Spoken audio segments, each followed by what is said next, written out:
And the Hangout on Air is live. We're live. Good morning. Cool. Happy Friday. Welcome. Morning. Welcome to the show. We have a very special show planned. Very, very special. Can you hear me? Hi, Gina. I can't. No, I can't hear you, Gina. No, I was on. I was talking before, and you could not. No one was responding. Oh, yeah, no, we couldn't. And then as soon as you said, "Can you hear me?" just now, we all heard you. Loud and clears. Good. Not Loud many, and clears is. not many today. I'm just going to respond to this text.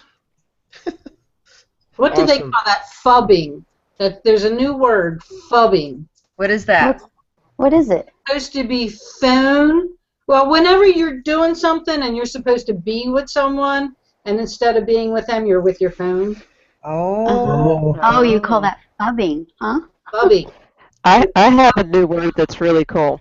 Somebody put on Facebook, they said, come up with the word when you're in public and someone starts playing a video, and they came up with the word, they called it clod casting. Like, Oh, isn't that cool? So my use word of the week last week, somebody had posted on Facebook in our Abo group whether or not you run a firm or if you're a freelancer. So I posted, I'm a firm lancer. That's my new word. I'm a firm lancer. I liked it. I liked it. All right, so let's talk about stuff. You guys want to talk about stuff? Holy. I like talking about stuff. It's fun, right? Right. Right. Actually, when I was just out of college working as an auditor for the federal government, I wrote a poem called Stuff. I posted it. My father dug it up this year, and I posted it on Facebook a while back. It's actually a pretty good poem. Well, now you're going to let us, like, hang? Because how are you supposed to find it a while ago at Facebook? I actually have, let's see if I have it all committed to memory. It goes something like this. This is my stuff. Please leave it alone. It belongs to me. It is the stuff that I own. It doesn't matter what that stuff is. It only matters that it is mine. Get some stuff of your own, and we will get along just fine. My stuff and your stuff, it isn't all the same. Stuff that seems good to me, to you might seem quite lame. So you get some of your stuff, so you hang on to your stuff, and I'll hang on to mine, and together we'll each have our own stuff, and we will get along just fine. Yeah. That's nice. I remember it. That's a good poem. Kind of Dr. Seuss-esque. Yeah, it was my attempt at a Dr. Seuss reaction to gossip that was going on in our office at the time. Ah. That's a good. I like that. Good way of rechanneling negative energy, Seth. That's right, and here's the best part, Gina. At the time, I was on drugs. And you can still remember it. So, well, I'm sure that part is from just having recited it so many times and read it. So. All right, so what are we doing here? There's something I need to be prepared to show my screen, but I went total ADHD on you just now because now I don't remember. Squirrel. Sorry. I'm I obsessed really with my did. camera because my shirt is purple and this is showing blue. Nice. Blue. All right, Match so that. that's I what wear it is. blue today. I wanted to wear purple today. Purple goes with the pink October. We're going to see a lot of pink in October. Oh, so. yeah. You wanted to be Barney?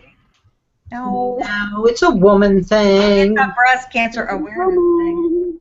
Mm-hmm. I see. Oh, that's right, pink. That's pink, though, not purple, right?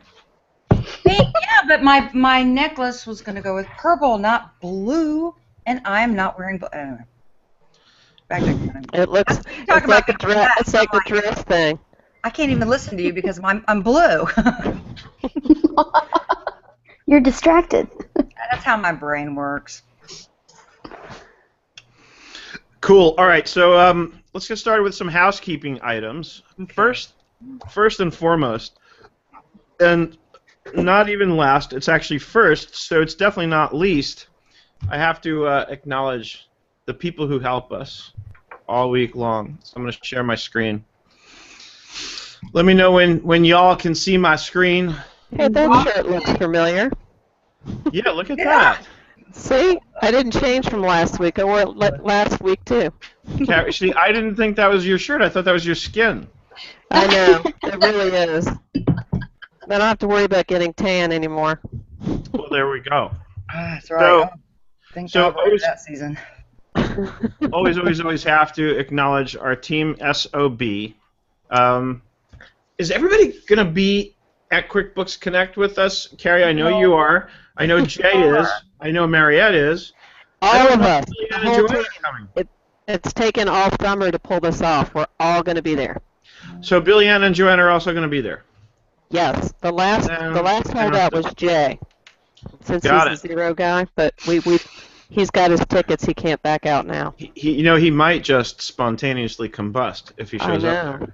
I know. I don't know what we're going to do with him, but he'll be there. Show him a little bit of Intuit love. That's what you're going to do with him. There we go. We might imagine he converts. He comes back a QuickBooks man. Could be. We could. Yeah. There you go. That would be funny. I know he still does QuickBooks projects, so really he'd get a lot out of it. It would not be funny for our friends at Zero. No. It's okay to be both. But he's bi, like He can be bi. He could be bi. Or no, as Katie Peterson likes to call it, polyamorous with respect to her accounting software. Oh, so there's a term. We are learning all kinds of words today. Yeah. We need a word bank for this so we can come back to them. They're good. You know what we need? We need like a meeting scribe. We need somebody who just takes notes at our meetings. There is a way of doing it in Google Hangouts, but I haven't figured it out. I wouldn't trust it anyway. We need, you know what? Believe it or not, the funny thing about that is what I would trust is to do something in like Google Docs, for somebody to just have a Google Doc open, which we could have in our Abo folder on Google Drive, which we do actually have an Abo folder on Google Drive, by the way. It's shared. People can access it, so if you don't know where it is or how to access it, let me know and reach out to me, and we will provide the link, because that's what we do. We provide links where necessary to help you with the things that make your life easier here at schoolofbookkeeping.com. So our show has no sponsors except for schoolofbookkeeping.com. QuickBooks Connect is coming up. And as you just heard, our whole team SOB is going to be there, which is awesome. I have the website up, so if you haven't registered, register, and I can give you a promo code that will save you $50 on registration if you haven't already registered. It's QBC QuickBooks Connect, right? QBC VIP Speak.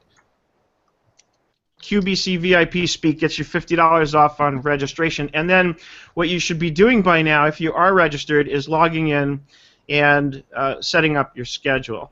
I'll log into mine real quick. Great thing about LastPass is I can do that without you seeing my password. So I've already gone in and chosen the sessions that I think I'm most interested in. But that brings up the next thing, which is Slack. Last week at the Hangout, exactly a week ago, I announced that I wanted to create a Slack team for QuickBooks Connect, and Stacy jumped on it, and within like a day, she had set up 83 channels representing every single session that's happening at QuickBooks Connect, among other things as well. And so we now have 64, actually I think that's more, I think 64 is actually just kind of like who's recently active. No, we have 64 members total right now. In 2 days, 64 members. It was 62 before the Hangout started, so we've obviously, we're getting more people joining in. So if you want in on this, then all you have to do is reach out to me on Twitter at Nerd Enterprises, or I can provide, reach out to me and I'll provide you with the link. It's a bit.ly link, so it's basically bit.ly.com/QBConnect Slack invite. You can see it on your screen there, and it's kind of straightforward. But again, it's a lot easier if I just email you the link. So just it's posted on Twitter about 600 times already, so it shouldn't be hard to find. But use that link to request an invite, and I do the invites like twice a day now, like usually once in the morning when I first get to my computer, and then once at night before I go to sleep. We had one person got a little impatient. He tweeted us saying, "I requested an invite and haven't gotten invited yet." I wanted to respond back and say, "Take the hint." I'm kidding. I kid. So So this is really cool. It's a really cool way to stay in contact. You got to download the apps. What you're seeing on my screen is the desktop app. You can access it in your browser, and the experience is very similar, but the desktop app just makes it a lot easier to kind of work with. And then the mobile app on this is great. So as you can see, we even have social channels here to talk about what's going on Sunday, Monday, and Tuesday. That pop-up, by the way, was a problem because I have my QuickBooks file in QBox, right? Right. And then I have Sync Manager pinging my QuickBooks file. So every time Sync Manager pings the QuickBooks file to update the data to the cloud, QBox gives me that warning letting me know it's been locked, and then in another minute when it finishes syncing, I'm going to get another one letting me know it's been unlocked, which is very annoying. I have to reach out to my friends at QBox and tell them we need to fix that. Yeah, at 5, I can always tell when all my clients are going home. Mhm. Oh, yeah? Yeah. That's actually very fun. I look forward to that. That's when I start ending my day. Well, that's when I know what time it is, because See, for me it's much easier. My day never ends. mine too. But it's like, oh, So amazing. going home. Must be nice for them. Isn't that nice for them? And then there's the one that always goes home at like 4, and I'm like, go girl. So Must one be thing that's really really nice. cool on this, by the way, is we have the whole QB Connect hashtag feed showing up here in its own channel right here in Slack, Oh, that is which is really awesome. cool. And then you can click on, I can click on Intuit Developer here, and it'll launch to that tweet actually right on Twitter. Now, So how do you it's set up the I Twitter? love the Twitter feeder, Twitter the feed. Twitter feeder. Yeah. How do you set Bird that up? feeder. So there's, Gina, once you set up your Slack team, you have to go into the integrations. So when you own the team, come up here into this menu and go into configure integrations, and you'll be able to configure Twitter. Oh, okay, got it. See, So, that's in one fact- less place to go. What do you mean that's one less place Well, to go? I mean, if there's something on Twitter I want to follow, I've got too many places to go to do this. I like that everything's just right here. Yeah, and I like that you can just click over and shoot off a quick reply. Which brings me up to the next thing I wanted to mention, which is this. So I'm starting to, and I encourage everybody to do this, I'm starting to kind of look over on the QuickBooks Connect website who the speakers are, and in particular the main stage speakers. So 2 speakers that I'm going to talk about this week, and next week we'll talk about 2 more, and then 2 more, and so on. 2 speakers that I'm sort of excited about are Robert Herjavec, who's my favorite shark from Shark Tank, and Jessica Alba. What's not to like about Jessica Alba, right? So I have a request for everybody. If everybody would open up their Twitter app, whatever you use to post on Twitter, I'm going to copy and paste a link. I'll copy it into our chat. A tweet for you all to send out. And then I'm going to paste it. For those who are watching at home, I'll also paste the same tweet into the sort of page feed for the Hangout. I'm getting lost here. Where's my thing? There we go. So tweet this out there right now. And, of course, I'm going to do the same. Just copy and paste that tweet. We lost Sarah. What happened? She doesn't want to do it. We lost both Sarahs. Uh-oh. It's a Sarah thing. All right, and then let me go over Where are to you the posting main this Twitter. thing? In the chat. Oh, Yeah. Carrie, I forget that you don't know it. You're new to Hangout. So I on the knew. left, Yeah. on the left, if you move your mouse over, same place where you went to share your screen last week. There's a little just above that. There's a little blue and white icon, which if you click on, will reveal the chat on your right-hand side. The Q&A? No, it should No. actually above. The Q&A should be lower. You want to look higher. It should be the topmost icon on the left-hand margin there. Left-hand margin's got the screen share, and then the next thing are these showcase things, and then Above screen Q&A. share, you don't have chat? It's blue, the very top. It's blue. It should be above the screen share. No. You're the only person in the world who doesn't have that icon on Google+. It's to the left of the word Google. You have a word Google? Yep. To the left of my Google says the screen share. It's green. And above that, you don't have a little blue and white, it looks like a discussion kind of pop-up thing? I think it's a contextual thing now. Now, what are you? Are you on a regular desktop, or are you on a tablet or something? No, a PC, and then above that, like I've got all my tabs across the top. Yeah. Well, Would they be hiding it? Over there because No, because now I understand what's happening. Carrie, you're looking in the wrong place. You're looking at your browser. You should be looking at the actual Hangout window where we all are. Oh, okay. That will help. Welcome. Help. Okay, I tweeted. Did anyone else? Am I the only one that's done it so far? I went I'm going to do it now. and it blew me out because I'm stupid, and then Now, never say that, Sarah. I'm offended when you say that. That is not true. I'm sorry. Yeah. I know that's not true. All right, so then I had to go out and come back in, and now all my chats are gone. So Redo it, Seth. Here, I'll do it. that's I got it. well, it'll come up on my feed, whatever you do. We retweet, right? Tweet. Well, here, Sarah, I'll paste it back in the chat again. No, it's better if we all do our own original tweet.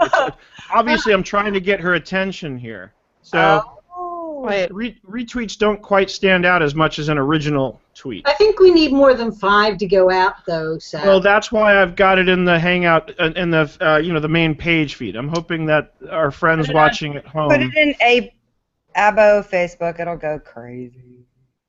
Yeah, that's where you need to put it. Right. And then I'm gonna tweet. I'm a social media Guru. All right, why I'm am I having so much challenged right difficulty here? All right, so yeah, we'll post that on. What's the red 7? Doesn't that mean it's too wordy?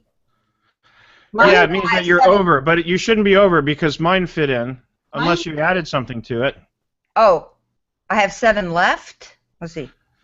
Yeah, it could be that it's warning that you have 7 characters 7 left. left. That's possible. That's Because if the you thing go that's frustrating. over, it should be like a negative number. Right. Okay. Tweet. And then I'm going to post it in the actual Facebook group. Everyone. What the? See, I hate this with these damn keyboard shortcuts. I'm trying to do something, and all of a sudden it goes If you're gonna back put one it in screen. Facebook, I can. It's Okay. absolutely crazy. I don't know why they would put keyboard shortcuts in a browser. It makes no sense. How am I supposed to be typing something when a keyboard shortcut might get accidentally, activated? It makes no. It's the stupidest place for keyboard shortcuts. I'm sorry. All right. Tell him. Frustration. All right, I'm ready to. Oh, just cut and paste what you just did. That'll work, right? Yeah, that's what I do. Exactly. I can cut and paste, man. I Or learned just- that. I learned that a long time ago. All right, and then I'm posting that to the Facebook group. So if everyone can just jump in there and comment and say, "Hey, I just tweeted it," that might get more people encouraged to do it. Now we have another set of instructions. That one Okay, I should did be the simple. I did the tweet. All right, I've gone way past my 15 minutes of banter. We have to get into the topic of the day, but first, there's a couple of things I want to finish up with. After QuickBooks Connect, in fact, 2 weeks after QuickBooks Connect, we have SleaterCon, right? That's why I'm not going to QuickBooks Connect. Oh, For me, I just can't do them both. I mean, that's a wicked amount of money to get to the West Coast, and then there's just, if they were back to back, maybe. we Yeah. could just all Some stay people, believe it or inside. not, will stay the whole, 2 weeks, basically. We're just going to stay at your house, Seth. That's all. There you go. You can There you go. crash in my backyard. I have a beautiful backyard. There you go. I want a bedroom in that yacht. Yeah. In this yacht. You know Yeah. what? Once I've bought the yacht, you can all live there with me full time. You can sell your homes. Okay. Oh, that is So- huge. Here's the challenge. This yacht goes for a mere $25 million. So Oh. I'm figuring I have to get my net worth up to about $125 million before I can afford this. That's the plan. That you would not do that until you could. At Now, the first question- glance, it doesn't look that big till you see the people.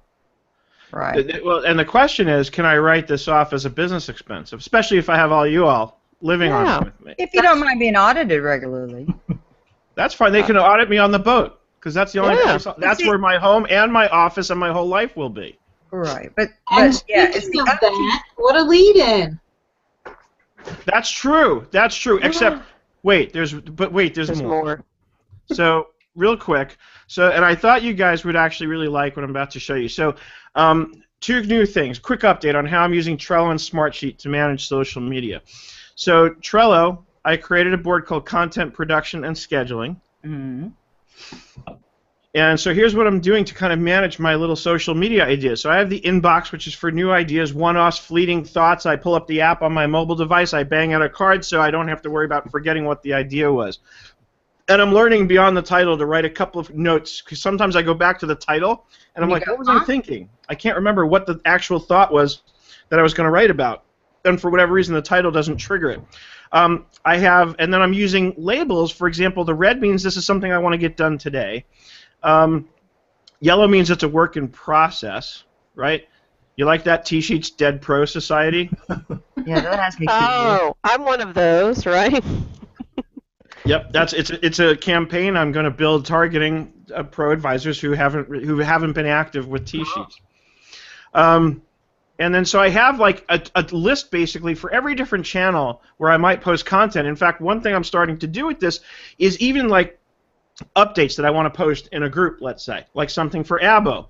What I'll do is I'll have like 5 or 6 or 10 ideas, and then I'll schedule them so then when the time comes, and I love the calendar view on Trello because I'll schedule it with a due date, and then I can just click over and say, oh, here's what I'm posting today. Click over, copy and paste, go into the Facebook group or wherever I'm going to post it, and boom, it's in there. And when it comes to, let's say an actual blog post and video kind of thing, all my notes are here. When I'm done, here's the link to the YouTube video, the link to the actual blog post. This is one I published last week on using Bill.com and PDF to Excel together. So, and then, I just love you have the checklist, so these are my video notes. I use the checklist not really so much to check things off, but more to serve as like bullet points for like, here's what I want to make sure I cover in the video. And I have this up on one screen while I'm actually recording. So that's pretty cool. Last thing, and then we'll get into the main event, auditing a QuickBooks desktop file. So I post a lot of content in a lot of different places. So now here's how I'm using Smartsheet. In fact, I have my virtual assistant going through every blog that I post on and building this list for me. And basically what it is it shows you the blog, the source, where it's posted. She's starting, of course, with the Main Nerd Enterprises blog.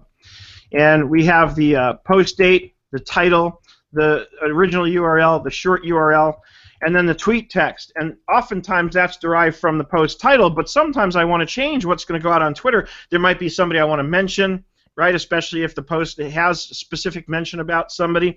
When I do my post, which I plan on doing for this week upcoming about the Honest Company, I'm going to want to mention Jessica Alba when that goes out there on Twitter. So I want to revise the tweet text and make it different from the original title. And then the tweet is interesting. Sarah, you're going to love this. You may already know this, though, Sarah Laidlaw. I was disappointed for a minute that there's no concatenate formula in Smartsheet, but then I discovered because you don't need it, you just use the plus sign. Right. So you just use the plus sign and combine things and put the appropriate spaces in. So that's how you write the formula. So here, the actual tweet is a formula that says, give me the tweet text plus a space plus the short URL, and then boom, I've got the actual tweet that's going to go out there. And then once I'm here, what I can do is I Control C. Right, so Abo gets written up on the Intuit Accountants blog. Go over here to Sprout Social, compose, paste, and then I queue it. Queue it last. So this works kind of like Buffer app, where I just queue it, it goes into a queue, and based on a certain schedule, hey, look, it's Gina. It goes into a schedule and gets posted. See, I love this. And now we're all getting in the QB Connect stream. Right? Joanne's in there, so I guess she's watching, or she got it from Facebook, even though she's not with us. So anyway, this is cool. So that's how I'm using Smartsheet now to kind of keep track of all my content so that I can easily, update and schedule posts to go out throughout the week. So I thought y'all might like to see that. Everybody's quiet. We're Crickets. Crickets. All right. The boat. There's the yacht. That'll get people excited again. So now we're going to talk about how to audit your QuickBooks desktop company file. Carrie, do you want to start, or do you want me to start? Why don't you start with your tricks, and then I'll show some of mine. Okie dokie. You'll probably steal my tricks. Well, no, I'm going to do the ones that we talked about. Oh, perfect. So at least I'm going to start there, and then and then just whatever comes to mind and whatever questions people ask. Let me also bring up the actual page feed for this so that I can see if people are asking questions. So for those of you watching on the live feed, just make sure that you post your questions there if you have them right there in the feed. Just post a comment underneath the video. So one of the things we were doing when Carrie was unboxing QuickBooks 2016 was we were talking about a lot of the stuff that we do, and we were making reference to some things that people seem to be kind of, sort of honing in on and saying, hey, I want to learn more about that. So one of the things was when you want to get a transaction history, for example, and I need to find a good example of somebody who's got a bill. And the best way to find bills is to go to the reports, vendors, and the vendor balance detail. So what I'm trying to get to here is something where I have more than one payment on the same bill. So here that might just be the case. Let's see. So first of all, so how to audit, how to drill around on transactions, right? So I want to see, because I see here I've got a payment on March 20th and on April 20th before any new bills are posted for $15,736.50. And I have a feeling that's the combination of these two bills from February 5th, right? Because just eyeballing it quickly, it looks like that kind of adds up. See, I actually am kind of good with numbers. Pop on it and look. What? Could you just pop on it and make sure? Well, that's what I'm about to show people. You're getting ahead of me, Sarah. My brain, sorry. So, but it's actually kind of the opposite scenario from what I want, I think. No, 15, yeah, it's one, yeah, because this is one payment on two bills. I kind of want the opposite. I want a bill that's got multiple payments, right? Yeah. But anyway, so first thing is how to audit the transaction. Exactly, Sarah kind of spoiled the surprise, but we'll show it anyway. So if I double-click the transaction, and it used to be in a different area, but in the last 2 or 3 versions, you have to go up here to Reports, and then you go to Transaction History. And then, so for this payment, it'll show me here are the 2 bills that it paid. And from here, I can click Go to get to the source. And I use this a lot, especially when I'm trying to research, oftentimes, what went wrong with a transaction. I'm trying to figure out or get to the source, hey, why doesn't something look right? This is how you do it. So then if, for example, I go to this bill, let's go to the larger bill. If I go there, then, of course, the bill has its own Reports tab where, again, I can get the transaction history. And now, look, I get the POs. All right, so now I'll show you my next trick, because this actually works out to be a pretty good example. Because the problem is, if you go to the Reports area of QuickBooks, there's no way to get a report that says, show me the bill and all the related POs. Right? It doesn't exist. But what I can do is, while I'm here in this transaction history screen, I can go to Print. Now let me just do something real quick. I just want to minimize all my windows to make sure I don't wind up showing something on my screen that I don't want to. All right, so I can click Print, right? And the thought is, but I don't want this on paper. I want, something I can work with digitally. And trust me, I'm the first one to say, I never print anything. I'm allergic to paper. So what I'm doing is, over here in the Print dialog, instead of printing to a printer, I'm printing to a file. And then over here in the drop-down, I'm going to choose comma delimited. And what that means in simple terms for the layperson is it's an Excel file, basically. So let me go print that. And it's going to ask me for a place to save it. And I'll say TRNHIST. Save. Isn't this fun? Mm-hmm. And then I have to go find it on my desktop. There it is. So I double-click. Everybody knows that they double-click files to open them, right? Mm-hmm. And so now I get this kind of cool little report. I'm going to expand everything. And, of course, this can be saved as an Excel file now. So just File, Save As.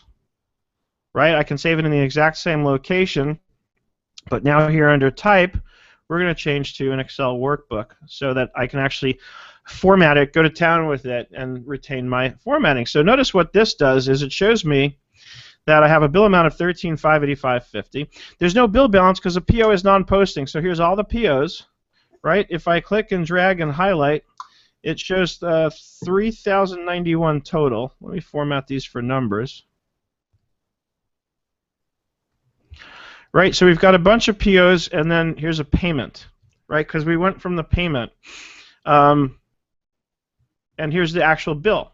So we have a bill for $13,585.50. We have a bunch of POs, and then here's the payment. The payment's the only thing that goes against the bill balance, and this payment, since it pays it in its entirety, brings our bill balance to 0. If there were partial payments, it would show me the bill balance remaining after each payment that went through.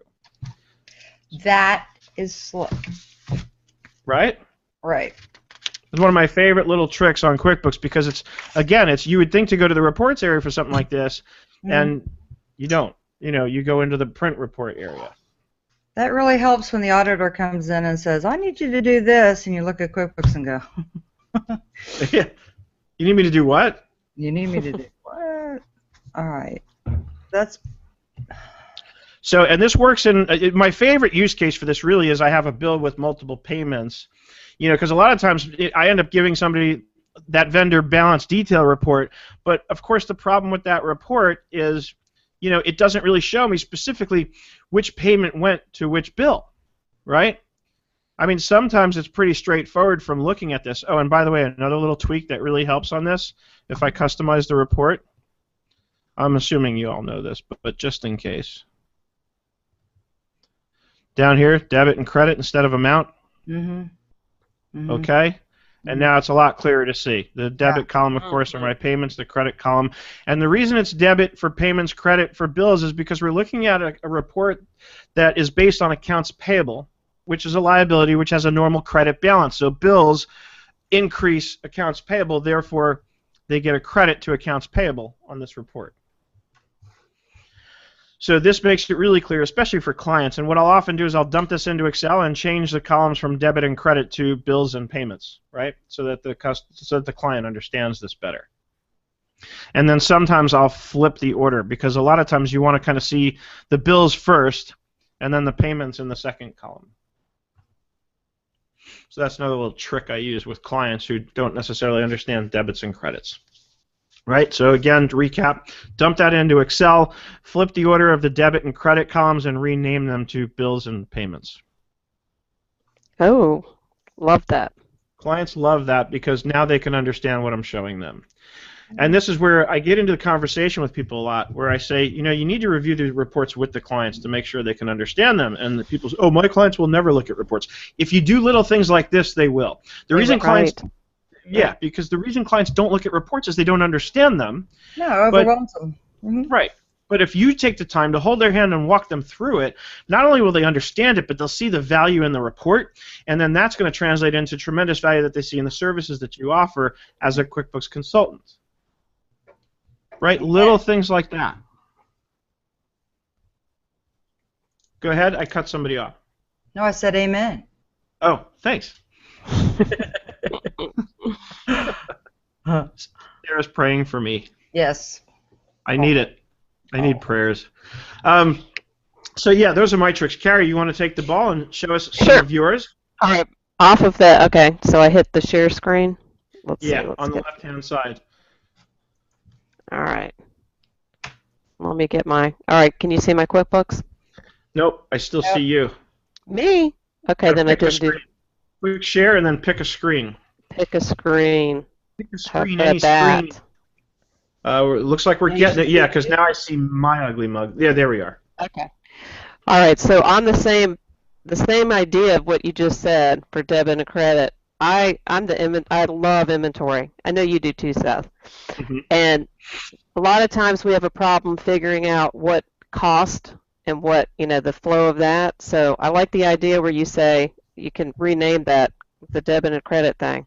But one of my favorite tricks is when I'm trying to troubleshoot inventory is a couple things I do. I'll go right to the item code and do Control Q to see at least the quantity, but that doesn't tell you anything. So what you just saw was where I kind of went in here and did the same columns that he was talking about. Where is it? When you're trying to find it and people are watching, you can't find it. Okay, that, and balance. And then that gives you the value of how it's coming out at cost. I find this really helpful. So Control Q in the item code area, and then edit for the columns. And the debit and credit at least shows you what's coming in and what's going out. And I like that idea of renaming it, because we had somebody, just a prospect yesterday, that was wanting some support work, and they did not understand, how important it is to date that bill, the right date, and invoice it so that it can come out at the right cost. And this, to me, helps troubleshoot when that goes wrong, especially when this thing is dated. I mean, when that bill is not entered in first, it doesn't have any idea what to use here. I love that. Yep. Mm-hmm. And on this same, whenever I'm troubleshooting inventory, I know Seth knows this one, but hopefully other people don't, and they'll get something from this. I love the balance sheet, and nobody, customer-wise, they have no idea what the balance sheet is. Hopefully there's, oh my goodness, is there no inventory on here? Oh. Not in the consulting business. Okay. But you just had an inventory report up, didn't you? Or were they? It's Yeah, there's probably. an inventory Oh, there it is. $224. Oh, even better. Okay. So you have your inventory asset. Mm-hmm. And hopefully it's enough to do this. And then you total it by the item detail. Yeah, it better work. Oh, uncollapse it. Expand at the top. There Thank you. Why is it doing that? All right, so when Total you're done, by I've got account one to show people along these lines. Okay. There we go. Okay. So there's this report, which is the detail of what makes up that number, the 224. And then, of course, when all the customers do journal entries to your inventory, you're going to find them in the bottom. Mm-hmm. And then the other, and this is really good if you have an extensive inventory, so then you do your inventory valuation summary, or detail, I'm sorry. Inventory valuation detail. All. And then you do the split window. Crap, where is it? What am I doing? But you get these two things side by side when you have the right. Let me just. Hang on one second. I know. Seth's in there thinking of something good. Are you going down an inventory path?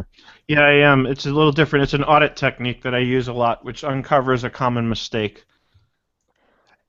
How's that for vague? But I need to check something. It's funny, the sample company file, I don't like the way the balance sheet is structured, so I have to dump it into Excel to do a quick calculation. All right, so I do like this, so I can go side by side to see that this has to total by the item detail too. Why won't it work? Expand. There we go. And then you can go side by side to see where it's off. So it's a little cut off on my screen. Yeah, Carrie. it's this stupid. Yeah, I always move that to the top. I hate having that on the side. I do too.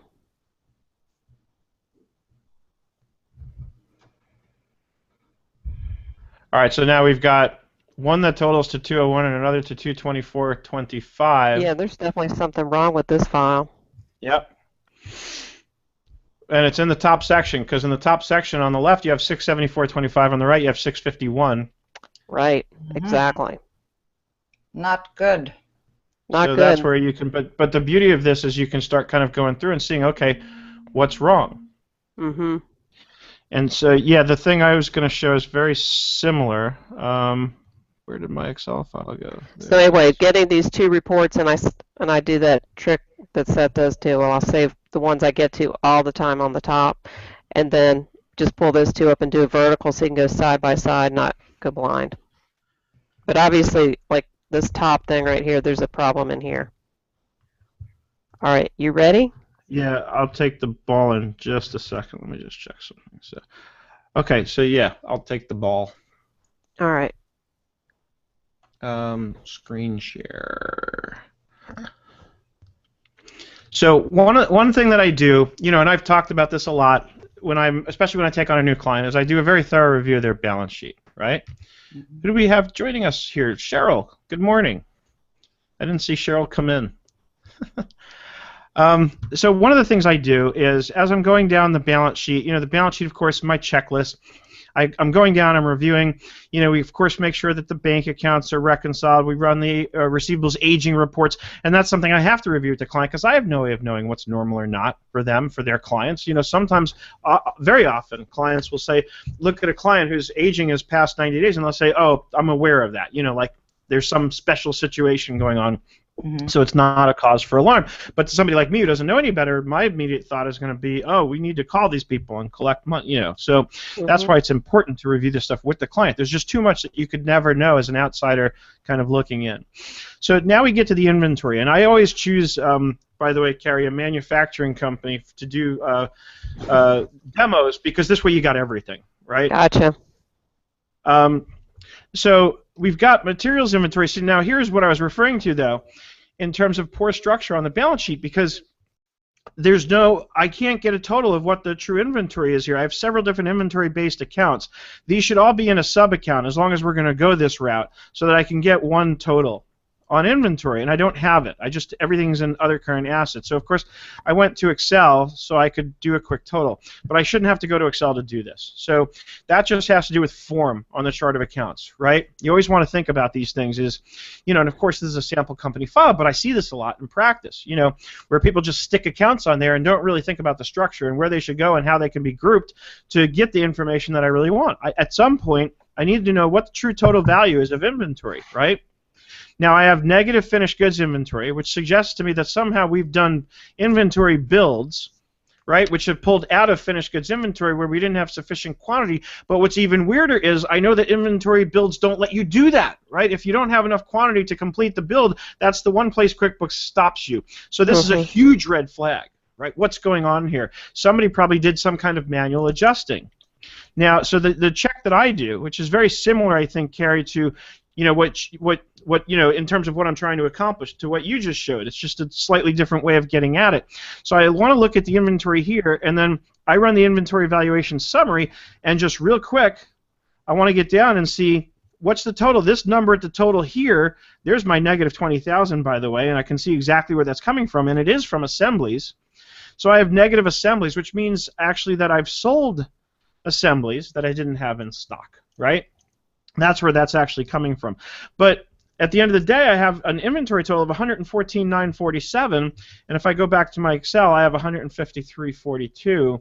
So something's not right. And the way that this always happens is I must have activity in the inventory accounts that are not driven through items. Right. In other words, everything that affects inventory has to go through an item. You can't post journal entries and debit inventory and credit cost of goods sold. It will create a permanent difference in your inventory account that will never get resolved.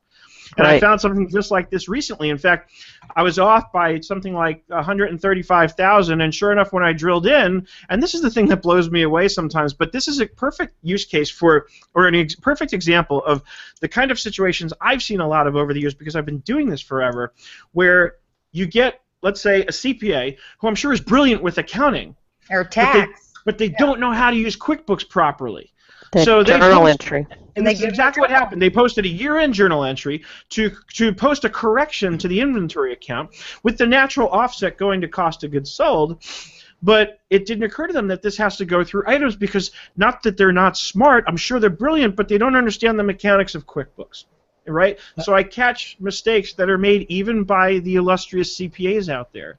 I had the same situation with the accounts receivable. They were wondering why the subledger was out of balance to the GL, and I told them, well, you guys screwed up. And so, AR and AP is another famous one. Right. And it wants a customer name, or it wants a vendor name. Well, duh. Well, I love when they ask me about undeposited funds, and that usually comes from somebody who's just not experienced with QuickBooks at all. And it's interesting because I actually learned something based on drilling in and getting an understanding of the mechanics of QuickBooks about how undeposited funds is looked at on the accounting side of things. And at the end of the day, it makes sense. I've noticed in many cases, if I run a statement of cash flows, the ending cash sometimes doesn't match what's on the balance sheet. Mm-hmm. And the answer is always that the difference is what's in undeposited funds, because essentially QuickBooks is saying is that we're treating undeposited funds same as cash. Right. And if you think about it, that makes sense, because undeposited funds is saying I have constructive receipt. Yeah, it's in my drawer.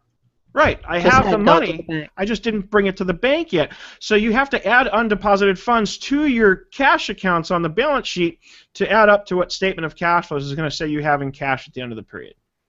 So that's another little audit. First of all, it's a good test to do. Run your statement of cash flows, run your balance sheet, make sure everything matches, right? And then, of course, if you see that it's off, the first place to check is undeposited funds.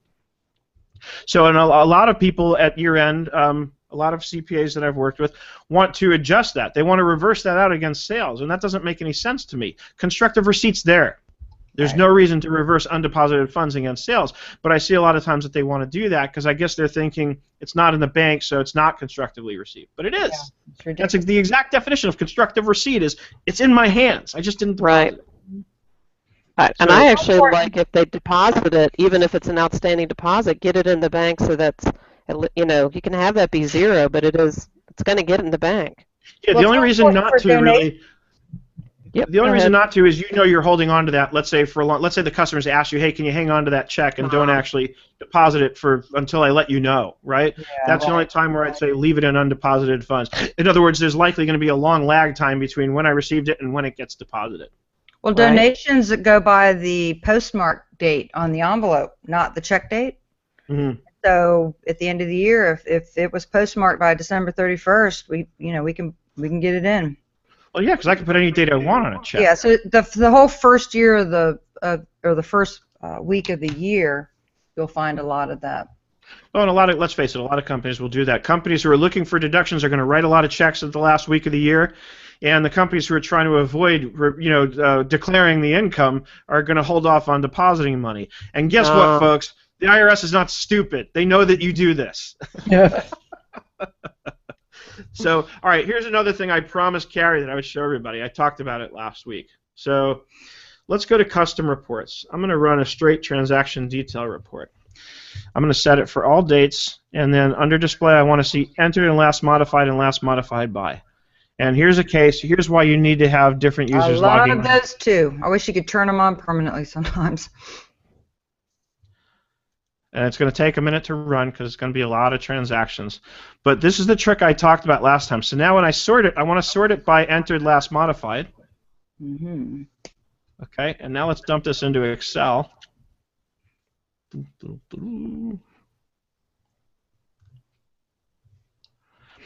This is I call this my you bastard report.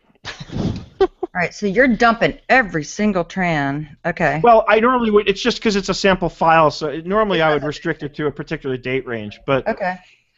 Or I'd say entered last modified. Actually, I would restrict the entered last modified date range because I want to. What I'm getting at here is I want to see what work was done on a particular date.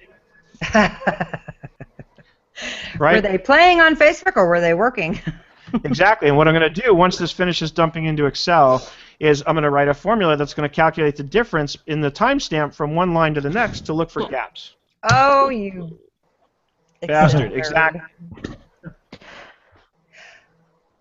That is exactly it. So this might take a minute. So Carrie, if you've got something else to show while this is going. Well, I was just thinking, yeah, this is good to check behind somebody's work. Okay, let's see. I have a request. We might be able to sneak in.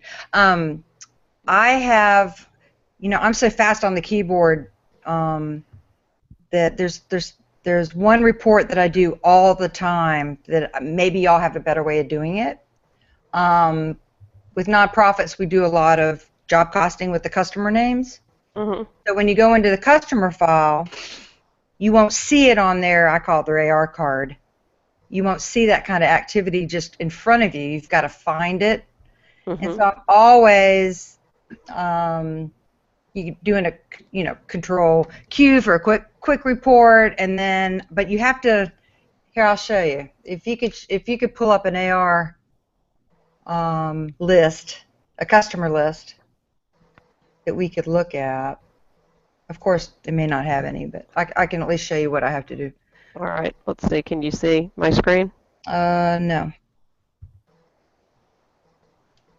Let's see. Okay. One more click. I'm getting it. Okay. So go into Customer Center or AR? Customer list. Okay, there. And I call that the card. Okay. Right. So you're seeing payment and invoices, but if we're job costing, I want to see all the transactions where I use that customer name. I have to go quick report on top right, or Quick report. okay, and then customize. Well, oh yeah, for dates I'll hit all. Thank you, you did it without thinking. Yeah, customize report, filter. Whoa, filters. Where'd it go? Whoops. Oh, okay. Detail level. So summary only over on the right. Oh, detail all. Oh, summary And then only. do all except summary. Ah. Now click OK, and you'll see everywhere. See, you'll see that somebody was job costing a paycheck. You'll see everywhere that this customer's been named or used in other transactions. Mm-hmm. I do that all the time. It drives me nuts. I wish there was a way. Wait, Do you so put it up here's here well, on the try toolbar? this for size as an alternative. Okay. Go to the Customer Center and go to the same customer that you were trying to do this for. Okay. Right-click and choose Find. Yeah. Top. Oh, Top geez, first of choice. course, the last place I looked. Choose Okay, Find. Now fine. click the Find button because you've already got the criteria set. We're just trying to find Yeah. everything with that customer. So all the way to your right, Carrie. Click the blue Find button. Oh. Fine. And then click Report. And this should give you everything that customer is used in. I love you guys. there a way to Seriously, you shortcut just that said for the time? find. So yours is just it's just certain customers you have to do this to. So you wouldn't be Right. able to. Right. Say mean, say I'm troubleshooting a grant or. What about this? If you put this up on the top Yeah. like that, and then you just changed out the customer. Right. Yeah, now right. once you've got just the report make a little template, hotkey sure. for it. Just make a hotkey for it, and all I have to do is change customer name, and I'm done. Mhm. But You the can start Find with Put it up on your little toolbar. Yeah, I love my toolbar. Oh, love my I toolbar. use that Find Report frequently on stuff. Like I use it a lot on items actually when I'm trying to research an inventory item. Just needed to bounce that off somebody. Awesome. Find and then yeah. Yeah, just go to the job, right-click, find, and turn it into a report. And this is one gripe I have about QuickBooks is I tweak out that icon bar, and if I set up a new and I'll custom design them for clients. I do And then too. they'll get it. I'll go in and they're using admin, and I'm like, no, let's. I want your name on all the audit trail, and they have admin all tricked out. You can't copy a user. Oh well. Actually, well, Enterprise Solutions, what you can do is you can create a role, and then you can reuse that role across many users. So that's But does how it you change your accomplish- icon bar? No, that's custom by you just log Yeah, in that's as them. still user by user. And the idea of that is each user is going to want to have their own, Right. settings. That's what I'm saying. If say I have I have a client that got a new bookkeeper, and I didn't want to lose the audit trail. I didn't want to change her name in the audit trail, so I wanted a new username. So we ended up making it generic, like bookkeeper, and then I can tell from release dates, and I said you won't be held accountable for anything before prior date because you weren't there, but because it will. If you change the username, it'll go back to the beginning of time. Right. By the way, Diane Gilson commented earlier that a quick way to get the transaction history, instead of clicking on reports and clicking transaction history, is Control H. Right. Ah. Yeah, in there a lot. Now, Control Carrie, is a hot one. that reminds me, there's another trick. If you go into, like, I think if you go into the customer list and press Control L or something like that, it's supposed to give you the old school version of the customer center. Try that. Press Control L as in list and see what happens. There's like a trick to this where you press Control L and you get kind of the old school version. Remember the old customer list before they had the customer center? It's supposed to bring that up. Huh. Yeah, that's Joe I'm Woods. doing Control L. Nothing's. See, I must be in the wrong and spot. so many clients miss that little bitty arrow that's right there next to active. Oh, you come in and it's like, what is this? Yeah, you can do My screen changed. I did get a support call. It was like, I broke it, you know. Well, that's why I love when I'm training people in QuickBooks is to tell. The way I like to explain it to them is you have to have a childlike curiosity about this, and anytime you see something, just think, okay, what does this do? Let me click on that. Right. By the way, another great auditing tool that I think is often overlooked. It's like an unsung hero of QuickBooks. Carrie, do me a favor. Go to Company. Yep. Okay. And go to the calendar. I don't really see anybody using this ever, but this is a really easy way to go. It's there. I pin it to the icon bar as a reminder.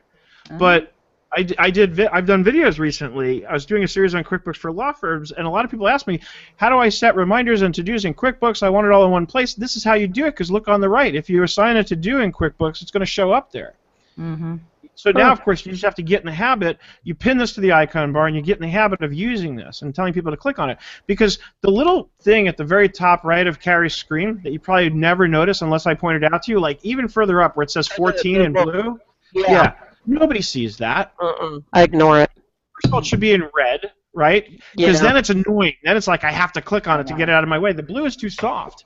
It should be like bright red, like your social media notifications are, so that it just annoys me until I have to click on it just to make it go away. No, because I don't want the client to see that I haven't done it yet. But you could actually customize this to just show you, like, just the to-dos or something. Right. True. Yep, but I love the calendar view. I love the fact that when you click on a day and you look at the bottom, you can see a summary of everything that was done that day. Ah.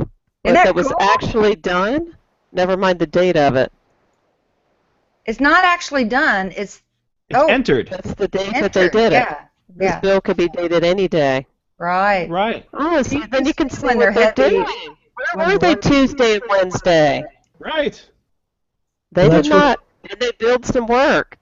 That's what I do with the checking account. If I suspect there's something funny going on, I'll have the entered date and compare it to the posting date, and if I see a big lag, I'm kind of suspicious.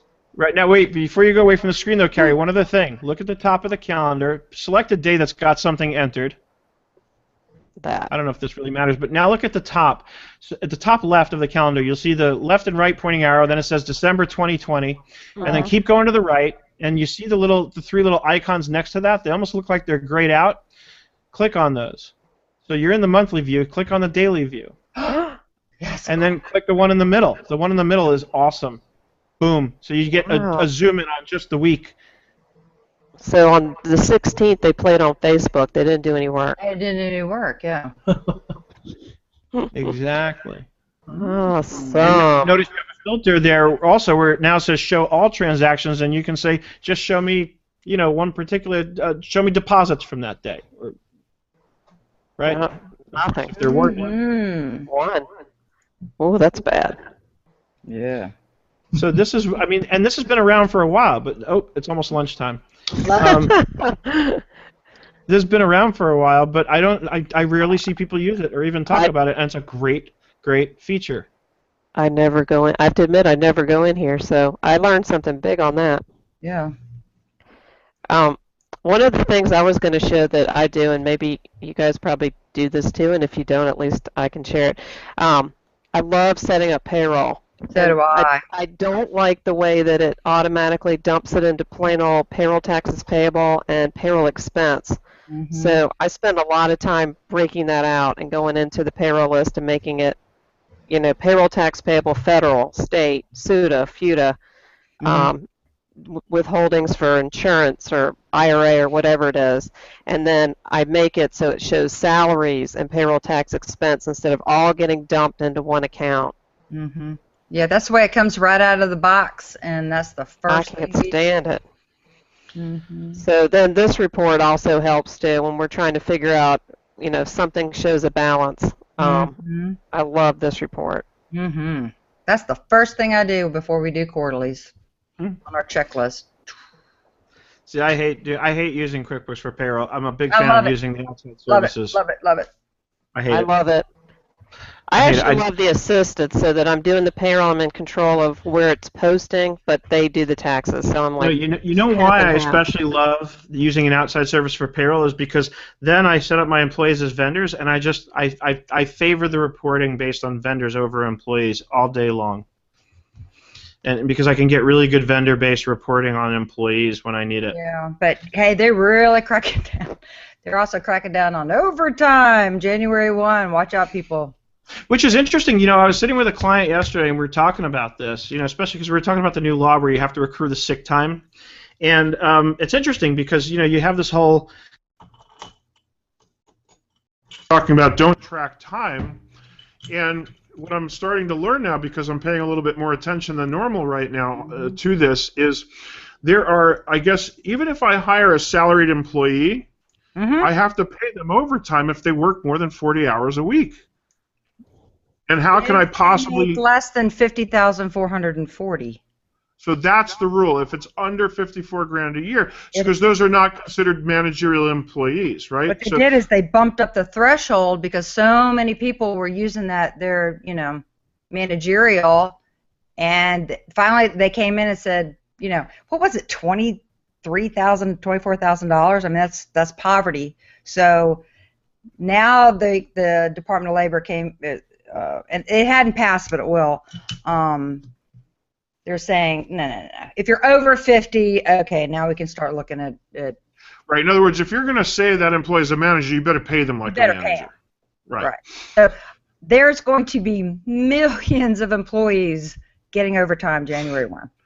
So, and that's the thing. So now, how can you possibly not track time when you have to comply with these laws?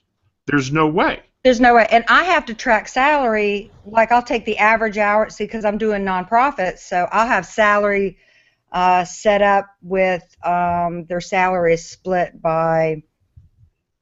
I used to do percentage, but now what I'm doing, well, I'll do their average hours a week, and then split it. So I am tracking their hours, like they're guaranteed 40. Even though it has nothing to do with the reality. So I have a lot of mine already set up to allocate that way, but I'm going to have to switch them to a true hourly pay code so that we can. So it almost sounds like that's almost what we need to do if they're under 50,000. I know. I mean, this is huge. We're going to be so busy with W-2s and year-ends and 1099s, and this is about to blow up, and it's just this little cloud that's been floating around. And it's the same thing with the sick time. That's not in all states. I see California, D.C. That's not a federal thing, is it? No, it's a state thing, I think, right? State thing. Certain states. Yeah. And it's weird, in Oregon right now, it's just a city thing, and it will be a statewide thing January 1. Wow. So we've got to sit down and analyze all our clients and figure out who we need to be proactive with. So. Hey, Seth, how do you do T-sheets with employees as vendors? There's a setting where you can have it treat vendors like employees. Yeah, you can. That's in the preferences in T-sheets. Okay. Huh. Yep, and I like it much better because I also like that. There's so many problems, like when you're trying to map items, and for job costing purposes, it makes it really difficult when the people are set up as employees. Because basically what I have to do then is I have to create, if I'm using an integrated payroll solution in QuickBooks, what I really then have to do is I have to have my employees in departments, and I have to have a separate payroll item for each department so that I can map let's say, a foreman who's on a construction job, I want his payroll going to the cost of goods sold section of my profit and loss. Whereas my office employees, I want going to the G&A part of the profit and loss. So it's so much easier to map those things when you're dealing with them as vendors versus employees. That's one of the big reasons. I have them set up as employees, and then I manually enter in from T-sheets their items. No, you can have all that mapped, because T-sheets actually, when you're clocking in on T-sheets, first of all, you can choose your item, and you can choose the customer job that it's going to. So all that can be done, and you can save yourself a lot of time by having people. Yeah, all you have to do is you can choose in the setup to sync those lists. If you have trouble, their support is phenomenal. Just call them, and they'll help you get it all set up. But definitely, the secret is that web connector versus the sync manager. Yeah. I just went through that. Doing the web connector? You should do the web connector now. Night difference. Well, that's one of the reasons I haven't come off of the desktop payrolls. I really am so detailed for managerial purposes with those payroll codes. Yeah. You should be able to connect it and just use that web connector. It's awesome. That's my goal, to start it for January 1. So. Yeah, I want to have a hangout about options for payroll next year, because there's so many products out there, whether it's the QuickBooks online payroll or whatever, that I want to analyze for 2016, because maybe. Hey Seth, we probably should do that before year end, though. Oh yeah. Do what? Do you have any time? Yeah. Talk about the payroll options. Let's do payroll. I know you hate it, but I hate payroll. It makes I love payroll. I love payroll. You be quiet, and we'll. You can provide entertainment. That's right. Well, I still do a third-party payroll. I just use T-sheets and enter the data into QuickBooks after. Right. Oh, it's so nice to have it all in one place. Payroll makes me want to slit my wrist. I know. I don't want to do it. One time. And then the other thing that drives me crazy is I'm a data junkie. So I want each paycheck in there separately. I don't want lump sum entries for payroll. Oh, I hate lump sum. Because I want to be able to do the reporting. I want to see who's getting paid how much. I want to do a monthly, expense report that shows me the payroll by employee. I want to see who's getting paid too much, who's not getting paid enough. I need all that detail when I run my reports, and I don't want to have to go outside to the service to do it. So, like even the client I was with yesterday, we use Zen Payroll, which is now Gusto, which I just like Zen Payroll so much better. I thought it was such a cool name. Yeah. Like Gusto, I don't know. Anyway, yeah. Still love the company. But anyway, when you do their import into QuickBooks, first of all, it doesn't map well with the banking. So I map it into a payroll clearing bank account, and that way I can post the actual banking entries against that clearing account, right? And that way the account reconciles properly, and everything zeroes out in the payroll clearing. So I have a whole video on that, because I don't understand why they would have a QuickBooks import that doesn't line up with the actual banking, the way the money's pulled out. It doesn't make any sense. But nonetheless. It brings in, well, so there comes the next part. So no, it will lump all the payroll in. I contacted their support. Their support's amazing, and they got back to me and showed me how you could sort of accomplish that by putting each employee in their own department, and then that way each department comes in on its own. But that's going to be brain dead after a while when I have a lot of employees. Right. So I need workers' comp reports. I need really detailed. I need to audit those. Right. So what I'm doing is I do the import, but then I manually enter each paycheck, and then I remove the lump sum entry to take its place. But it's ridiculous. It's so much work to get payroll entered. Yeah, that's what I'm saying. I love payroll. I love QuickBooks payroll. Payroll makes me want to slit my wrists. I tell you what, I finally have 941s automated, where I finally signed up and fingerprint the whole thing. Yeah. My first quarter, where every single thing will be filed online. Yay. Yay. So I make a lot of money doing quarterlies. Well, good. I'm slowly getting everybody on flat billing, but that's one thing I didn't want to let go of. But and then there's so many other things in payroll that these services just don't handle. And things like ADP, they're taking all the money out the day of the payroll, not when they're due. So, there's all kinds of things I'd like to bounce off. All right, you know what? there's going to be a Friday where I'm not going to be here. You guys can do payroll then. Okay. Yay! I want to do Oh, Were you You're going gonna host the you, account. you hate nonprofits too. You never get into my area. I hate nonprofit too. I do find it boring. And the other thing is, one of the reasons I really never got into nonprofits is any time a nonprofit over the years had reached out to me, their budget constraints are usually so tight that they don't want to pay me what I want to get paid. So you sound like you're in a tunnel. Yeah, somebody's unmuted. Echoing. Yeah. So, by the way, a headset will solve that. if we all just put headsets on, you'll never get an echo. But yeah, so I just the nonprofits can't afford me. Mine can. I have. Well, then send them to me. Now, you know where I've gotten. I've done a fair amount of nonprofit work is in my one-on-one trainings. Like I've had a lot of nonprofits come to me, and do like a 1-hour QuickBooks training where I just log in remotely with them and help them with specific questions. Well, I have a lead on a client that is a medical device distributor and inventory and everything, and it's huge. So I don't have enough staff, so I need to find out how I can get some help. I can give them some one-on-one if that'll work, but one of my most fascinating. I'm looking to source, because where is it located? We're so remote now that I keep wanting staff here, but I need to get off that and learn how to work with somebody who's not in Savannah. Yeah. Where are they located? Here in Savannah. Oh. So one of my most fascinating projects to date, by the way, was an inventory-based project. And it was Carrie, if you want, you can turn off your screen sharing so we can see your lovely face. It was an inventory-based project. It was a company that Sarah, you reminded me of this because you mentioned medical. They dealt with the medical supply kits that go on airlines.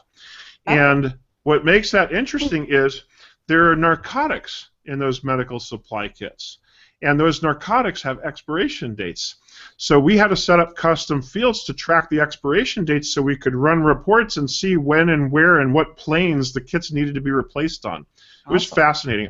That kind of stuff I love all day long. This is the stuff I can't do in online. I hate to keep bringing that up, but these are the kinds of tools and things that we do with data that I fumble around in online. So QuickBooks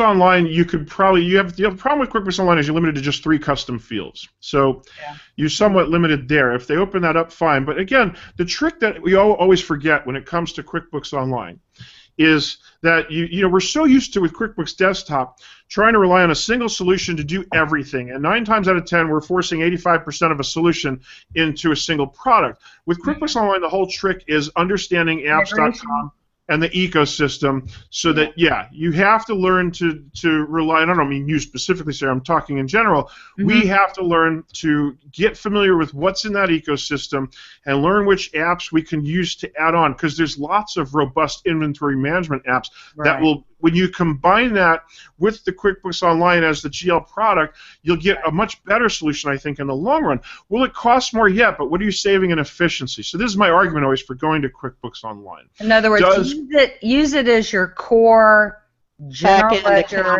basic payables and receivables, and quit thinking, with desktop we're trying to make it do everything. Yeah.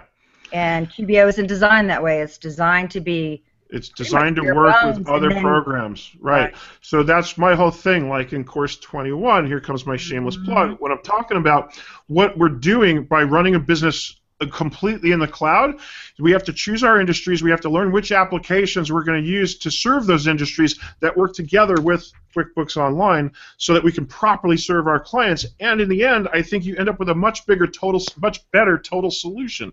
Now, all that said, I still think with complex inventory, you're better off, and I think Carrie's going to agree, taking QuickBooks Enterprise with advanced inventory and putting it into a hosted solution. Now that gets expensive too, because that's $50 per month per user plus the QuickBooks licenses. Right. But usually companies at that level who need a solution like that can also afford those solutions. Yeah. And the fishbowl kind of thing, that those things are 10 to 30,000 to add on if they need that. Or if you go to another solution, they're saving money doing QuickBooks plus something else anyway, even if it's the desktop. Yeah, I mean, if you look at QuickBooks Online and you really want to push towards that direction of being in the cloud, then look at SOS Inventory. It's not the most gorgeous looking software, but I know Stacy Kildall swears by it and says that solution, SOS Inventory coupled with QuickBooks Online, she swears will do everything QuickBooks Enterprise with Advanced Inventory can do. SOS? Yeah, SOS as in save our ships. And one thing that I'm trying to do too, if I can interject about the partner thing, Seth, one thing I was really, what my big vision is to get all kind of people like us that are in the QuickBooks community to try to determine who is good at this stuff, because we're moving from the desktop where we know, hey, Fishbowl could do that. I don't know Fishbowl. I don't have enough bandwidth. And now we're migrating to the cloud where there's like hundreds of thousands of options, and this way we can kind of dig into our resources, reach out, like Sarah was talking about, and find somebody who, Stacy says SOS is great, good. Who's used it? Who can help me with it? If I want to learn it and run, great. Or here, let me give this to you, and then you kind of build that kind of network. That's my big vision. That's like last night. See these circles? We saw Method Donor working with QuickBooks yesterday. 5 a.m. That's great. I was watching videos and just because my brain is like solution. Where can I use this? How could I, and I was in it all night. And what ends up happening to me is it was like a light bulb went off. I had a customer call and they needed help setting up their real estate and like nonprofit. It makes me go, oh, or Seth with payroll, like, ooh. I don't like that. I want to find people who do and go, here, you do this. Give me my payroll. Give me my inventory. I'll give you the nonprofit construction. Yuck. And then you get to do what you love. Of course, Sleater's buzz this year is get out of your comfort zone, but doggone it. Well, I think to a point. I think to a point you got to at least be the best at whatever area you love, and then learn everything. You can't learn it all. You can't. You end up, something suffers. Delegate. It's like you need to delegate. That's why it's like build a team of all these pods of people that are good at stuff, because my brain can't hold the stuff like Seth. Seth has like so many things in there. I can't keep up. Unreal. Well, that's because that's all I do. I get obsessed. I like my obsessions. Yep, I got obsessed with Slack, and I'll stay up late figuring out every little thing it does.